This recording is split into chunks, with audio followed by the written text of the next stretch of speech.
خواتین و حضرات، ایک بار پھر آپ سب کو خوش آمدید کہتے ہیں اوصاف رمضان میں۔ خواتین و حضرات، آج 20 رمضان المبارک ہے اور آج ہی کے دن سن 8 ہجری میں مکہ جو ہے وہ فتح ہوا تھا۔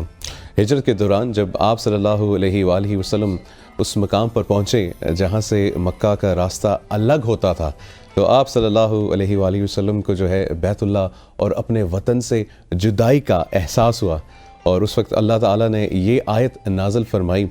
اس کا مفہوم آپ کے ساتھ بیان فرما رہا ہوں۔ اے پیغمبر، جس ذات نے تم پر اس قرآن کی ذمہ داری ڈالی ہے وہ تمہیں دوبارہ اس جگہ لا کر رہے گا جو تمہارے لیے انسیت کی جگہ ہے۔ یہ فتح مکہ کی بشارت ہی کہ یہ جدائی کچھ عرصے کے لیے ہے، اور ایک دن اللہ آپ صلی اللہ علیہ وآلہ وسلم کو دوبارہ مکہ میں لائے گا، اور اس وقت آپ صلی اللہ علیہ وآلہ وسلم آزاد، غالب اور فاتح کی حیثیت سے داخل ہوں گے۔ ناظرین محترم، فتح مکہ کے حوالے سے مزید گفتگو کرنے کے لیے ہمارے ساتھ اس وقت موجود ہیں مفتی مولانا منظور حسین بالا کوٹی صاحب، انہیں خوش آمدید کہتے ہیں۔ مفتی صاحب السلام علیکم۔ وعلیکم السلام ورحمۃ اللہ۔ ابھی جو میں یہ بتا رہا تھا کہ جب وہ بارڈر آیا تو رسول پاک صلی اللہ علیہ وآلہ وسلم جو ہیں وہ دکھی ہوئے کہ وہ اپنے جو ہے شہر سے وہ دور جا رہے ہیں، لیکن پھر اللہ نے جو ہے انہیں یقین دلایا کہ اے محمد، میں تمہیں واپس بھی لے کر آؤں گا۔ تو کتنی خوبصورت ویسے یہ تعلق ہے رسول کا اور اللہ کے ساتھ، کہ اللہ رسول کو جو ہے بتا رہے ہیں کہ میں تمہیں واپس بھی لے کر آؤں گا، دکھی مت ہو۔ جی اس پہ پلیز کچھ کہیے۔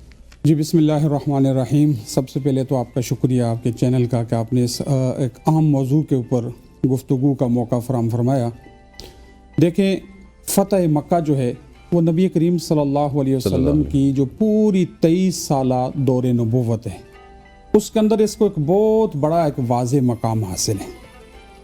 اور جیسے آپ نے ابھی فرمایا کہ نبی اکرم صلی اللہ علیہ وسلم جب ہجرت کر کے اللہ نے حکم ارشاد فرمایا کہ 13 سال کا رسول اللہ صلی اللہ علیہ وسلم کا یہ جو زمانہ مکہ کے اندر گزرا نا، اس میں جناب رسول اللہ صلی اللہ علیہ وسلم کے اوپر وہ کون سا ظلم تھا، وہ کون سی مشقت تھی جو آپ کو اور آپ کے چاہنے والوں کو تکلیف اور اذیت کے اندر مبتلا نہیں کیا۔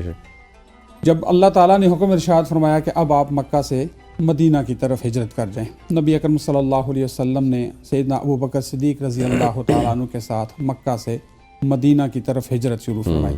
اور اس دوران جیسے آپ نے ابھی فرمایا وہ مقام بھی آیا کہ نبی اکرم صلی اللہ علیہ وسلم کی پہاڑ کی چوٹی پر ہیں اور دیکھا نیچے بیت اللہ ہے۔ اب دیکھیں بیت اللہ، وہ جو اللہ کا گھر جس کو سب سے پہلے جو ہے نا حضرت آدم علیہ السلام اور اس کے بعد پھر سیدنا ابراہیم علیہ السلام جو نبی علیہ السلام کے جد امجد ہیں انہوں نے تعمیر کروایا۔ اور پھر دیکھیں نبی اکرم صلی اللہ علیہ وسلم کے اوپر وہ وقت آیا کہ قوم نے وہاں سے ان کو نکلنے پر کیا کیا؟ مجبور کیا۔ تو نبی اکرم صلی اللہ علیہ وسلم نے وہاں سے ایک طائرانہ نگاہ ڈالی، اور آپ صلی اللہ علیہ وسلم کی آنکھوں میں آنسو ہیں، ٹھیک ہے نا۔ اور نبی علیہ الصلوۃ والسلام فرما رہے ہیں، اللہ کی قسم اے مکہ، اے اللہ کے گھر بیت اللہ، اگر میری قوم مجھے یہاں سے نکلنے پر مجبور نہ کرتی تو میں کبھی بھی آپ کو چھوڑ کر نہ جاتا، ٹھیک ہے نا۔ اور اس کی وجہ بھی یہ ہے کہ نبی علیہ الصلوۃ والسلام کا مولد، نبی علیہ السلام کا مسکن، آپ صلی اللہ علیہ وسلم کی زندگی کے 53 سال مکہ کے اندر گزرے ہیں، ٹھیک ہے نا۔ اور ویسے بھی دیکھیں یہ اصول ہے کہ اپنے وطن کے ساتھ انسان کو کیا ہوتی ہے؟ محبت ہوتی ہے، ٹھیک ہے نا۔ اور حب الوطن من الایمان کہا گیا ہے کہ وطن کی محبت یہ ایمان کا حصہ ہے، ٹھیک ہے نا۔ ہر آدمی کو فطرتی طور پر اپنے وطن سے کیا ہوتی ہے؟ محبت ہوتی ہے۔ لیکن جناب رسول اللہ صلی اللہ علیہ وسلم کو جب ان کی قوم نے، ٹھیک ہے نا، اتنا مجبور کر دیا، اتنا ان کے چاہنے والوں کو آپ صلی اللہ علیہ وسلم کو تکلیف پہنچائی گئی کہ اللہ تعالیٰ نے حکم ارشاد فرمایا کہ اب آپ مکہ سے مدینہ کی طرف ہجرت کر کے چلے جائیں۔ تو نبی کریم صلی اللہ علیہ وسلم نے اس موقع پر، ٹھیک ہے نا، یہ آپ صلی اللہ علیہ وسلم انتہائی دکھی ہوئے، انتہائی افسردہ ہوئے، نبی علیہ السلام کی آنکھوں سے آنسو جاری ہیں، ٹھیک ہے نا۔ لیکن اللہ نے کیا فرمایا؟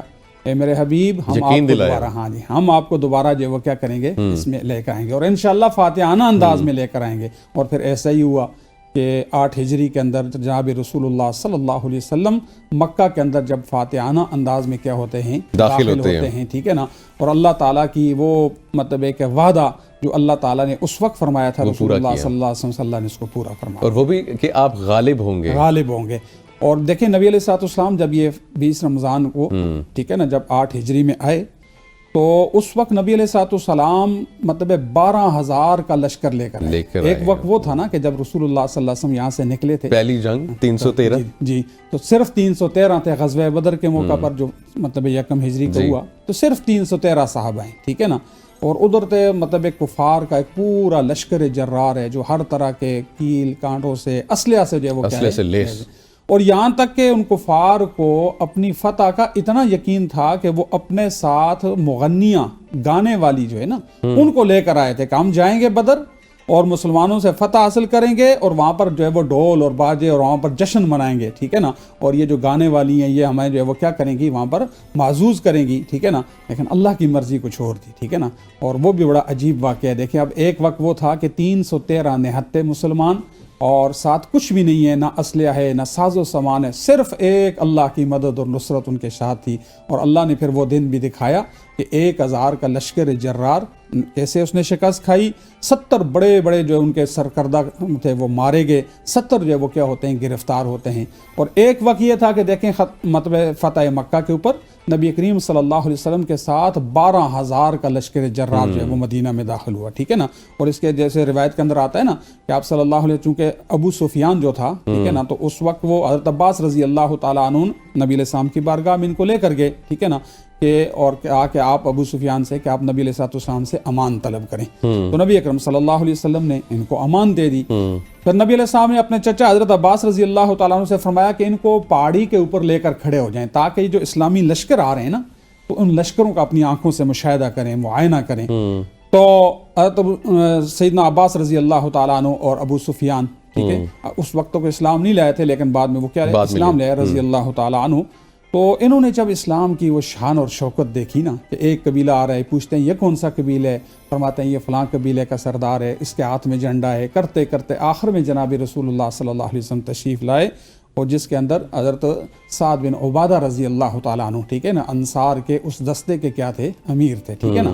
اور ان کے ہاتھ کے اندر جھنڈا تھا اور انہوں نے ایک اس وقت نعرہ لگایا, الیوم یوم الملحمہ, آج مار کٹائی کا دن ہے, ٹھیک ہے نا. الیوم تستحل الکعبہ, آج کعبے کو حلال کر دیا جائے گا. لیکن رسول اللہ صلی اللہ علیہ وسلم تک جب یہ جملے پہنچے تو نبی اکرم صلی اللہ علیہ وسلم نے اس پر عتاب مطلب ناراضگی کا اظہار فرمایا اور نبی فرمایا کہ الیوم یوم المرحمہ, آج مار کٹائی کا دن نہیں ہے, آج رحم کا دن ہے, ٹھیک ہے نا. اور پھر نبی علیہ السلام نے وہ جھنڈا حضرت سعد بن عبادہ سے لے کر انہی کے بیٹے حضرت قیس بن سعد رضی اللہ تعالیٰ عنہ کے کیا کر دیا, حوالے کر دیا. تو اس شان اور شوکت کے ساتھ اللہ نے جناب رسول اللہ صلی اللہ علیہ وسلم کے ساتھ اپنا وہ کیا ہوا وعدہ جو ہے وہ کیا کیا, پورا کیا. اور جناب رسول اللہ صلی اللہ علیہ وسلم فاتحانہ انداز کے ساتھ مکہ میں داخل ہوئے. اور اس وقت جب داخل ہوئے تو دشمن یہ بھی ایکسپیکٹ کر رہے تھے کہ جس بے دردی سے ہم نے ان کو جو ہے مجبور کیا تھا, یہاں سے نکالا تھا, تو اب 12,000 کا لشکر ہے, یہ ہمیں نہیں چھوڑے گا. جی بالکل ایسے ہی. تو نبی علیہ السلام نے جو خطبہ ارشاد فرمایا نا فتح مکہ کے بعد, یعنی آپ صلی اللہ علیہ وسلم جب مکہ میں داخل ہو گئے, آپ صلی اللہ علیہ وسلم نے حضرت ام ہانی رضی اللہ تعالی عنہا, ٹھیک ہے نا, جو آپ صلی اللہ علیہ وسلم کی چچا زاد بہن ہے, ان کے گھر تشریف لے گئے. نبی اکرم صلی اللہ علیہ وسلم نے غسل فرمایا. غسل فرمانے کے بعد 8 رکعت نماز نبی اکرم صلی اللہ علیہ وسلم نے ادا کی, ٹھیک ہے نا. اور یہ نماز مطلب کہ فتح کی نماز تھی آپ صلی اللہ علیہ وسلم نے. اس کے بعد جناب رسول اللہ صلی اللہ علیہ وسلم بیت اللہ کے اندر داخل ہوئے اور آپ صلی اللہ علیہ وسلم کے ہاتھ میں کیا تھی, ایک چھڑی تھی, ایک کمان تھی. نبی اکرم صلی اللہ علیہ وسلم وہ جو 360 بت انہوں نے رکھے ہوئے تھے نا, تو ایک ایک کی طرف اشارہ کرتے تھے اور وہ گرتا تھا, جال حق و زہق الباطل ان الباطل کان زہوقا. نبی اکرم صلی اللہ علیہ وسلم کی زبان پر یہ جاری تھا. اس کے بعد رسول اللہ صلی اللہ علیہ وسلم جو خطبہ ارشاد فرمایا نا, جس میں آپ نے ابھی مطلب فرمایا کہ لوگ یہ ایکسپیکٹ کر رہے تھے کہ اب ہمارے ساتھ پتہ نہیں کیا ہوگا, ہمارے ساتھ کیا سلوک کیا جائے گا. ظاہر ہے انہوں نے جتنے ظلم رسول اللہ صلی اللہ علیہ وسلم پر یا آپ صلی اللہ علیہ وسلم کے ماننے والوں پر کیے تھے, وہ ساری کی باتیں ان کے ذہن میں تھیں کہ آج تو ہمیں نہیں چھوڑیں گے, یہ تو نہیں چھوڑیں گے. تو نبی اکرم صلی اللہ علیہ وسلم نے جب خطبہ ارشاد فرمایا تو آپ صلی اللہ علیہ وسلم نے فرمایا کہ اے قریش, ٹھیک ہے نا, اللہ تعالیٰ نے تمہارا جو جہالت کا دور تھا اس کا خاتمہ فرما دیا, ٹھیک ہے نا. اور پھر نبی علیہ السلام نے فرمایا سارے انسان حضرت آدم کی اولاد ہیں, کسی کو کسی کے اوپر کوئی فوقیت حاصل نہیں ہے. اللہ کے ہاں جو مقام اور مرتبہ ہے وہ صرف تقوی اور پرہیزگاری کے اعتبار سے, ٹھیک ہے نا. تو اس وقت پھر نبی علیہ السلام نے پوچھا, بتاؤ قریشیو تمہارے ساتھ کیا سلوک کروں. تم کیا مجھ سے جو ہے وہ توقع رکھتے ہو؟ تو انہوں نے کہا کہ آپ مطلب کہ بہترین بھتیجے ہیں اور بہترین جو ہے وہ کیا ہیں بھائی ہیں، یعنی جو ہم میں سے جوان ہیں ان کے جو ہے وہ سب سے بہترین بھائی ہیں، اور ہم میں سے جو بڑے ہیں ان کے بہترین بھتیجے ہیں، آپ کے والد کے جو ہم عمر ہیں، تو آپ ہمیں لگتا ہے کہ ہمارے ساتھ بہتر معاملہ کریں گے۔ تو نبی اکرم صلی اللہ علیہ وسلم نے فرمایا لا تثریب علیکم الیوم، وہ نبی علیہ السلام نے حضرت یوسف علیہ السلام کے اس قصے کی طرف اشارہ فرمایا کہ جب دیکھیں وہ بھائی ان کے جو مطلب 11 بھائی جب آئے تھے ان کے پاس نا، اور مطلب ہے کہ جب حضرت یوسف علیہ السلام کے متعلق پتہ چل گیا کہ یہ ان کا بھائی ہے، تو حضرت یوسف علیہ السلام کے ساتھ ان کے جو ظلم تھا، ان کے ساتھ جو کیا ہوا سلوک تھا، تو ان کو تو یاد تھا کہ ہم نے تو ان کے ساتھ یہ معاملہ کیا ہے، اب پتہ نہیں یہ ہمارے ساتھ کیا کرتے ہیں، کیا کرے گا۔ تو سیدنا یوسف علیہ السلام نے اس وقت کیا فرمایا تھا؟ لا تثریب علیکم اليوم، آج کے دن تمہارے اوپر کوئی ملامت نہیں ہے، میں تم سب کو معاف کرتا ہوں۔ تو نبی علیہ السلام نے بھی یہی فرمایا کہ لا تثریب علیکم اليوم، آج تمہارے اوپر کوئی ملامت نہیں ہے، میں کسی سے کوئی انتقام نہیں لوں گا، بلکہ فرمایا فانتم الطلقاء، تم سارے کے سارے کیا ہو؟ آزاد ہو۔ کیا بات ہے، بہت خوب بہت خوب، اس میں سے ہم لوگوں کو سبق بھی ملتا ہے۔ ایک اور سبق بھی ہے، اور یہ ہے کہ جو صلح حدیبیہ ہوا تھا، اس کا جو معاہدہ ہوا تھا، پھر وہ معاہدہ توڑا گیا تھا، اور اس سے آج کے وقت میں بھی قرآن میں بھی اللہ فرماتے ہیں کہ جو کافروں کے اوپر بھروسہ نہیں کرنا، انہیں دوست مت بناؤ۔ تو یہ آج کے وقت میں بھی ہمیں یہ ایک سبق ملتا ہے کہ ہم آج بھی اپنے مسلمان بہن بھائیوں کو چھوڑ کے جو ہے کافر ہیں یا ان کے اوپر بھروسہ کر لیتے ہیں ہم لوگ۔ تو اس پہ بھی تھوڑی سی روشنی ڈالی۔ جی بالکل، دیکھیں یہ جو فتح مکہ ہے نا، اس کی اصل بنیاد تو صلح حدیبیہ ہے، ٹھیک ہے۔ اس کی وجہ بھی یہ ہے کہ دیکھیں جب یہ صلح حدیبیہ 6 ہجری کے اندر جناب رسول اللہ صلی اللہ علیہ وسلم نے ایک خواب دیکھا۔ آپ صلی اللہ علیہ وسلم خواب دیکھتے ہیں کہ میں اور میرے صحابہ بیت اللہ کا طواف کر رہے ہیں، سبحان اللہ۔ تو نبی اکرم صلی اللہ علیہ وسلم ظاہر ہے اب وہ 6 سال گزر چکے ہیں مکہ سے آئے ہوئے، مدینہ میں رہتے ہوئے، اب اللہ کا گھر وہ بیت اللہ، اس کی رونقیں، وہ رحمتیں، وہ مطلب ہے کہ توحید کا گھر، رسول اللہ صلی اللہ علیہ وسلم کو ہر وقت ظاہر ان کے سامنے تو تھا۔ تو نبی علیہ السلام نے اپنے اس خواب کا تذکرہ اپنے صحابہ سے فرمایا، صحابہ بھی بڑے خوش ہوئے کہ اب ہمیں جو وہ عمرے کی جو وہ کیا ملے گی، اللہ کے گھر کی دوبارہ زیارت کا موقع ملے گا۔ نبی اکرم صلی اللہ علیہ وسلم اپنے صحابہ کے ساتھ 1400 صحابہ کو لے کر آپ گئے۔ حدیبیہ کے مقام پر پہنچے تو کفار نے روک لیا، قریشی مکہ نے روک لیا کہ آپ آگے نہیں جا سکتے، بیت اللہ مطلب مکہ میں داخل نہیں ہو سکتے۔ وہاں پر خیر مذاکرات ہوئے، مذاکرات کے اندر ایک معاہدہ طے پایا، ٹھیک ہے نا، اور وہ معاہدہ ہی فتح مکہ کی بنیاد بنا، اور وہ معاہدہ یہ تھا کہ جو ان میں شکیں جو مطلب صلح کے اندر لکھی گئی تھی نا، بس 30 سیکنڈ اچھا، تو اس میں رسول اللہ صلی اللہ علیہ وسلم یہ ہوا تھا کہ کوئی بھی قبیلہ جو ہے، ٹھیک ہے نا، وہ جس کے ساتھ چاہے تو اپنا حلیف بنا سکتا ہے۔ جو بنو خزاع انہوں نے نبی علیہ السلام کے ساتھ جو ہے وہ کیا کر لیا، معاہدہ کر لیا، بنو بکر نے قریش کے ساتھ کر لیا۔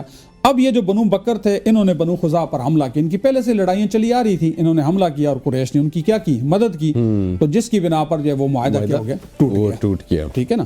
اور اسی کی بنا پر پھر فتح مکہ، رسول اللہ صلی اللہ علیہ وسلم نے مکہ کو جو ہے وہ کیا کیا، فتح کی۔ مفتی صاحب بہت بہت شکریہ ہمیں جوائن کرنے کے لیے، اور خواتین و حضرات اس سے اگین ہمیں بہت سبق ملتے ہیں۔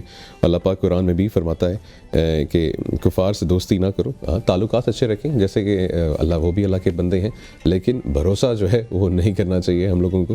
تو یہ بھی ایک سبق ہے ہمارے لیے بھی، ہمارے پورے ملک کے لیے، ہمارے لیڈرز کے لیے بھی، کہ اللہ کے ساتھ دوستی کریں اور وہی جو ہے وفا کرے گا۔ اسی نوٹ کے اوپر ایک چھوٹا سا بریک شامل کرتے ہیں، دیکھتے رہیے اوصاف رمضان۔